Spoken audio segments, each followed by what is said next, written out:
通过上一回的分析，我们明白了王夫人在曹雪芹笔下是一个怎样的形象，也明白了作者塑造王夫人形象时的为难之处。而涉及王夫人与李纨关系时，作者实际上还有一层尊卑有序的观念性障碍。作者略写或暗写的这对婆媳间的矛盾，大都以王夫人斥责或数落李纨的形式出现。如果让我们读者来做判断，理亏的自然是王夫人。因此，这对婆媳关系的紧张，责任主要应在王夫人。那么由此又引出了一个新问题：为什么王夫人看李纨总是不顺眼呢？要弄清其中的原因，我们还需得对李纨做一番考察。在《红楼梦》故事开始不久的第4回里，曹雪芹对李纨及其家庭有过一段介绍。原来这李氏即贾珠之妻，珠虽夭亡，幸存一子，取名贾兰，今方5岁，已入学宫书。这李氏亦系金陵名宦之女，父名李守中，曾为国子监祭酒，族中男女无有不诵诗读书者。至李守中继承以来，便说女子无才便有德，故生了李氏时，便不十分令其读书，只不过将仙女四书、列女传、闲园集等3、4种书，使她认得几个字，记得前朝这几个贤女便罢了，却只以仿记警旧为要，因取名为李纨，字公才。因此这李纨虽青春丧偶，居家处高粱锦绣之中，竟如槁木死灰一般，一概无见无闻，为知是亲养子，外则陪侍小姑等真只诵读而已。李纨的父亲李守中做过国子监的祭酒，这职务大概相当于今日的北大、清华校长，还承担了某些教育部的职能，是一个典型的知识分子型的高官。而且李氏家族中男女老少无有不诵诗读书者，这又是典型的书香世家。李纨嫁入荣国府后不久，丈夫贾珠就死了，这意味着她与荣国府最主要的感情脉络断了。荣国府并不是个好待的地方，作品中时常描写暗潮汹涌、谣言四起的景象。身处其中，李纨采取了以不变应万变的策略，即竟如槁木死灰一般，一概无见无闻。家族的教养、自己的学识以及环境的复杂险恶，使李纨选择了明哲保身的处世之道。就连他搬进大观园时选择的住所，也是一袭奢华之气的稻香村。他借此表示自己的与世无争，以及生活上已了无奢望。但即使如此，有些矛盾他还是躲不开，而婆婆王夫人还是瞧他不顺眼。李纨是来自知识分子世家的女儿，这与她的婆婆王夫人的家庭背景截然不同。第4回里，作者曾对王家有个扼要的介绍：东海缺少白玉床，龙王来请金陵王。传说中四海龙王极为富有，而有以东海龙王为最，可见王家奇珍异宝之多，又非他们所能相比。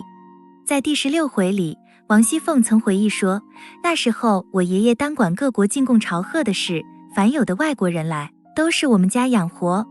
粤、闽、滇这所有的洋传货物都是我们家的。王熙凤嘴里的爷爷就是王夫人的父亲。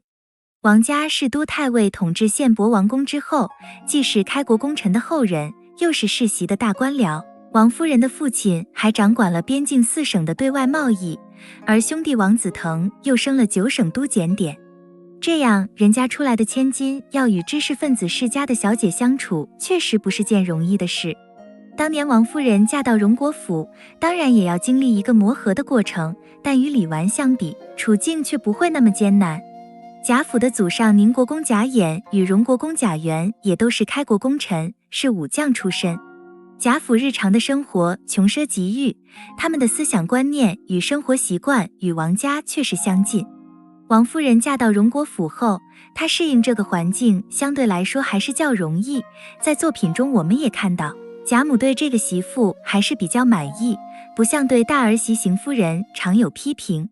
可是清雅的知识分子家庭出身的李纨进入荣国府，她面临的是怎样的局面呢？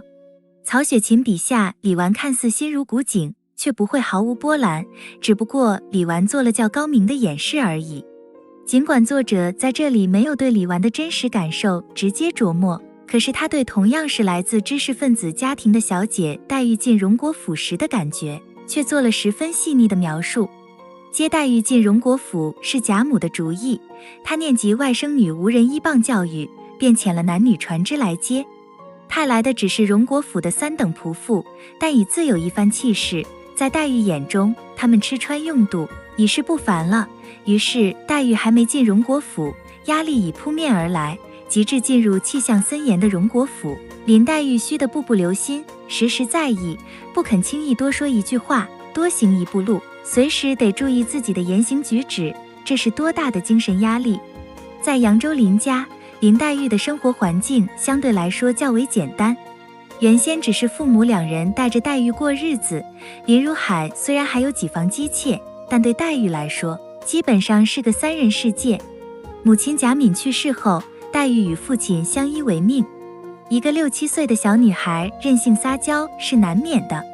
更值得注意的是，林家毕竟是书香门第，黛玉从小就生活在诗书环绕之中，多年的浸润是她后来诗人气质形成的重要原因。林家的氛围截然不同于荣国府。在做了以上的分析后，我们对林黛玉葬花词的含义便有了更深的理解。1年360日，风刀霜剑严相逼，明媚鲜妍能几时？一朝漂泊难寻觅。那么，林黛玉所说的风刀霜剑究竟是指什么呢？仔细玩味1年360日，风刀霜剑严相逼这2句诗，我们可以得到2个判断。第一，它应该是随时随处存在，至少是经常存在。第二，它使林黛玉难以忍受，至少是感到了很大的压力。遍翻《红楼梦》前80回，可以发现唯有一样东西可以产生这样的作用，它就是弥漫于荣国府的那种氛围。而对林黛玉到荣国府后感受的分析，基本上也可移至李纨身上。世代为书香门第的李家与功勋世家荣国府的氛围迥然不同，李纨的文化气质与荣国府诸人，特别是那些长辈们，也完全是2种风格。长期的生活在一起，就必然发生摩擦与碰撞，而嫁入荣国府的李纨此时是孤身一人，摩擦与碰撞的焦点便集中于她，非身历其境者很难体会到她的痛苦。特别是丈夫贾珠去世后，她的处境更困难，这与受到贾母宠爱的黛玉还无法相比。前面曾已提及，曹雪芹对李纨的介绍是丧夫之后，居家处高粱锦绣之中，竟如槁木死灰一般，但在作品中可以看到，李纨并非始终如此。在几次诗社活动时，她既稳重又出语机智，并无槁木死灰状。同样，黛玉也显得活泼甚至调皮，常引起笑声一片。其中的原因就在于贾府的那几个小青年有较高的文化修养，他们聚在一起时，形成了与荣国府整体不同的博雅小氛围。在这小氛围里，李纨与黛玉才如鱼得水，谈笑自若。但这个小氛围只有他们几个聚在一起时才会形成，一旦分散或进入长辈们的世界，便立即又被那荣国府的大氛围所吞没。